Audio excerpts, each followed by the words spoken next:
Que la paz de Dios sea en tu vida y con tu familia también. Gracias a Dios estamos nuevamente compartiendo de su palabra como cada semana, pensando sobre todo en aquellos que se les dificulta participar de las actividades presenciales que tenemos como iglesia. Así que es un privilegio poder llegar hasta su hogar, poder llegar hasta ustedes con la palabra de Dios. En este caso, la propuesta es una historia del libro de Daniel, una historia muy emocionante, por cierto, que aquellos que tuvimos la oportunidad de pasar por las aulas de la escuelita bíblica, seguramente que ya hemos oído, conocemos esa historia y tiene una gran enseñanza también para estos tiempos que nosotros vivimos. Tiempos difíciles, por cierto, tiempos donde si bien la pandemia ha bajado en cuanto a su intensidad, pero todos atravesamos también desafíos, retos y dificultades. Puede ser en la salud, puede ser en la economía, en lo laboral, en otras áreas, y en esas circunstancias este relato, esta historia bíblica de Daniel capítulo 3 tiene una gran enseñanza para dejarnos. Quiero leer una parte del capítulo porque es largo, es extenso, y voy a comenzar la lectura a partir del versículo 8.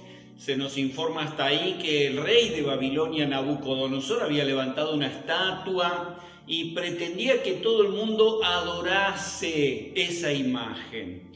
Y los amigos de Daniel se negaron a hacerlo. La historia consiste en eso. A partir del versículo 8 dice: por esto en aquel tiempo algunos varones caldeos vinieron y acusaron maliciosamente a los judíos, a los amigos de Daniel. Hablaron y dijeron al rey Nabucodonosor: rey para siempre vive, tú, oh rey, has dado una ley que todo hombre, al oír el son de la bocina, de la flauta, del tamboril, del arpa, del salterio, de la zampoña, todo instrumento de música, se postre y adore la estatua de oro.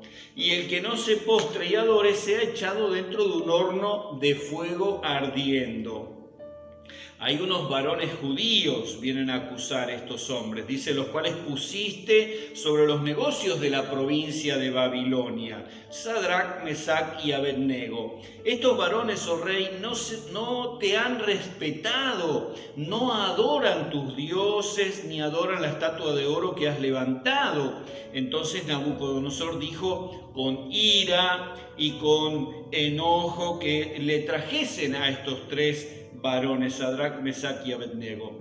Al instante fueron traídos estos varones delante del rey, y Nabucodonosor les dijo: ¿es verdad, Sadrach, Mesach y Abednego, que vosotros no honráis la imagen al Dios que yo levanté, que erigí, ni adoráis la estatua de oro que he levantado? Ahora pues, les pregunta, ¿estáis dispuestos para que al oír el son de la bocina, de la flauta, del tamboril, del arpa, del salterio, de la zampoña y de todo instrumento de música, os postréis y adoréis la estatua que he hecho? Porque si no la adorareis, en la misma hora seréis echados en medio de un horno de fuego ardiendo. Y termina el verso 15 con la pregunta del rey Nabucodonosor: ¿y qué Dios será aquel que os libre de mis manos? ¿Quién los podrá librar de mis manos? No hay ni una divinidad, creía así Nabucodonosor, que los puede librar de mí. Sadrach, Mesach y Abednego respondieron al rey Nabucodonosor diciendo: no es necesario que te respondamos sobre este asunto. Es decir, nosotros ya tenemos esto muy definido, hay una certeza, hay una convicción en mi corazón, y el rey se suponía que conocía cuál era esa convicción. He aquí nuestro Dios, responden ellos, he aquí nuestro Dios a quien servimos, el Dios de Israel, puede librarnos del horno de fuego ardiendo, y de tu mano, rey, nos librará. Parecen allí muy seguros ellos, pero agregan por las dudas en el verso 18: y si no nos librare, sepas, oh rey, que no serviremos a tus dioses, ni tampoco adoraremos la estatua que has levantado. Había en el corazón de ellos una gran fe.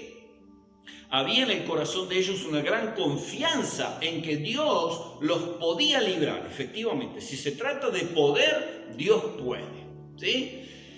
Pero lo que ellos no tenían era ninguna certeza, o mejor dicho, ninguna garantía acerca de qué era lo que Dios quería hacer. Ellos no podían atribuirse con soberbia, decir, nosotros sabemos cuál es la voluntad de Dios y sabemos lo que Dios va a hacer. Ellos dicen, nuestro Dios nos puede librar, nosotros sabemos efectivamente que Dios es capaz de librarnos de tu mano y librarnos de ese fuego ardiente del horno. Pero en caso de que su voluntad sea distinta, en caso de que su propósito sea diferente, igualmente, dicen ellos, nosotros no nos postraremos ante esta imagen, no adoraremos a este ídolo, esta estatua de oro, ni adoraremos tus dioses, no vamos a dejar de ser fieles a nuestro Dios. Y esta respuesta contundente es la que también nosotros tenemos que mantenernos en esa postura en este tiempo, ¿sí? Y tenemos que afirmar también nuestra fe, afirmar también nuestro corazón en estos tiempos difíciles. No podemos estar adaptando nuestra vida de acuerdo a las circunstancias. Ellos no lo hacen. Ellos dicen, esto no es negociable, nosotros no estamos dispuestos a ceder. Pase lo que pase, venga lo que venga, responda Dios como responda, nuestra fidelidad a Dios va a permanecer.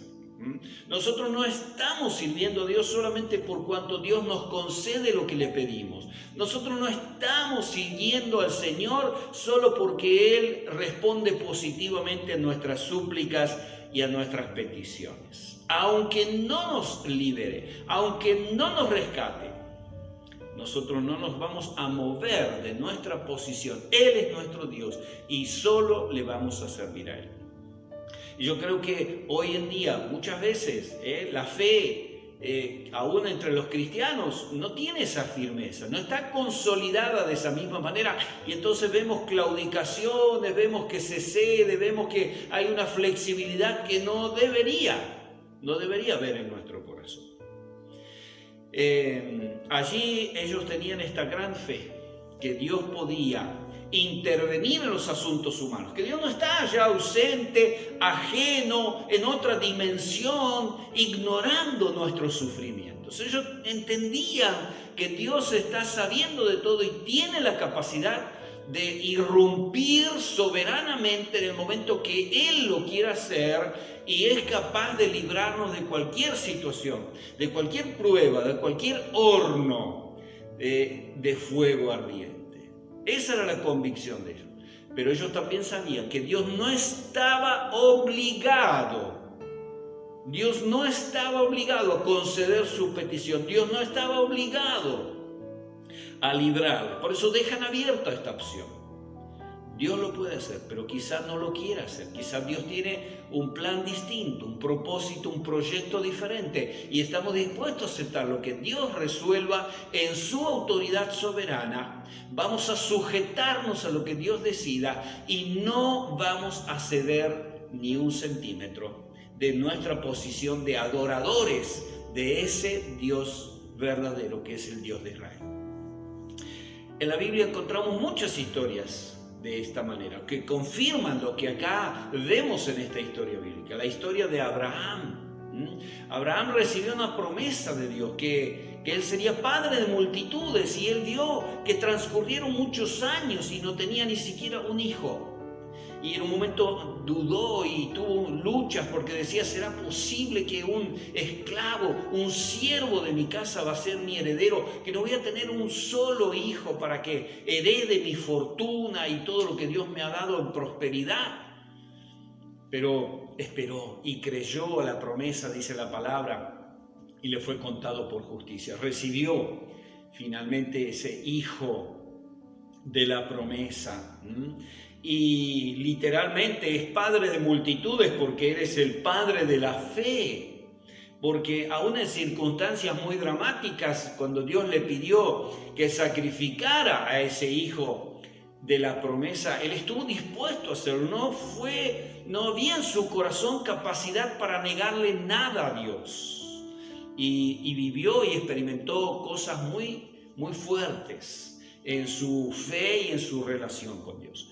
Y así, vuelvo a decir, podríamos encontrar muchas otras historias en la Escritura. Pero quiero ir al final un poquito de este relato de Daniel capítulo 3, a partir del versículo 24, porque ahí encontramos el desenlace y una verdad, vuelvo a decir, que es muy aplicable al horno de fuego que nosotros tenemos que soportar y sobrellevar también en este tiempo.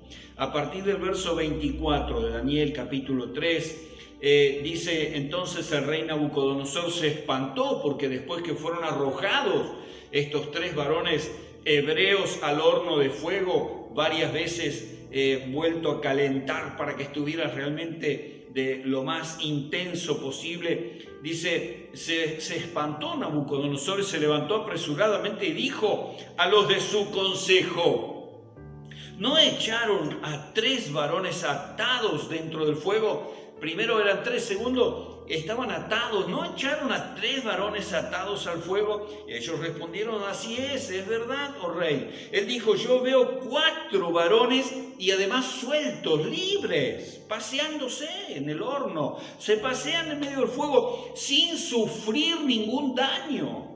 Por eso su sorpresa. ¿Cómo puede ser esto? Y el aspecto del cuarto es semejante a hijo de dioses.